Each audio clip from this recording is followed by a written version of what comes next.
弟兄姐妹平安，我们今天要来看以赛亚书第6章1到13节。第8节这样说：我听到主说，我可以差遣谁？谁肯替我们传话呢？我回答说，我去，请差遣我。在这段经文里面，一开始以赛亚他就来说明对神的国度他有一些悲观的地方，也就是一开始他说，当乌西雅王崩的那一年，我见主坐在高高的宝座上。以赛亚看到这些异象，相信必定是在祷告的时候，神的荣耀才临到。这时以赛亚他想到什么呢？他为何看到这些异象呢？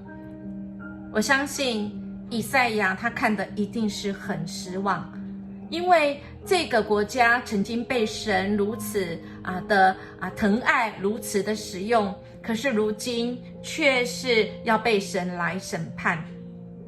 不过神让他看见这个异象，它的意义是要让他知道，当他极度悲观的时候他觉得自己的国家已经完蛋了，但神却要我们知道，不要在地上失望，因为天上的宝座永远是长存的。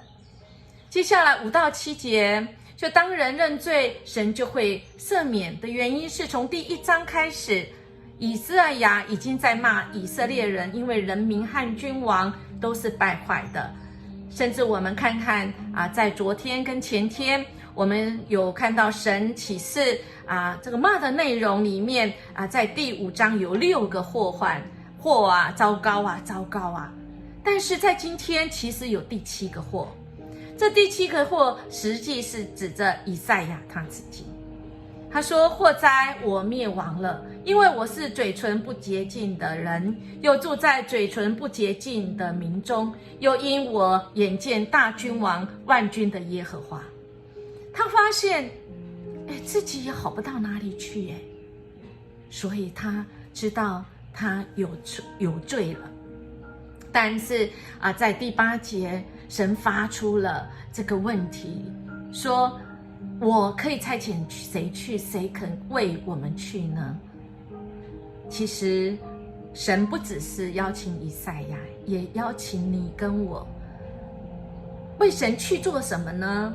第一个，成为祷告的器皿，以赛亚说愿意。第二个，愿意认罪的器皿，他看到自己的问题，以赛亚他向神来认罪。我们愿意认我们的罪吗？第三个，他愿意委身，成为可以去为神来前往的任神来差遣的这个器皿。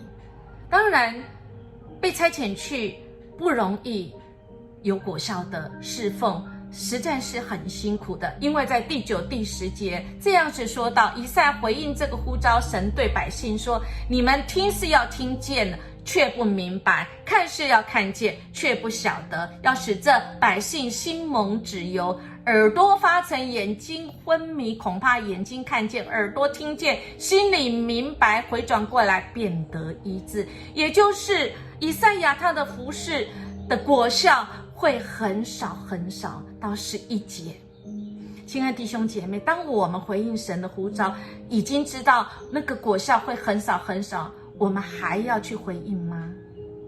要。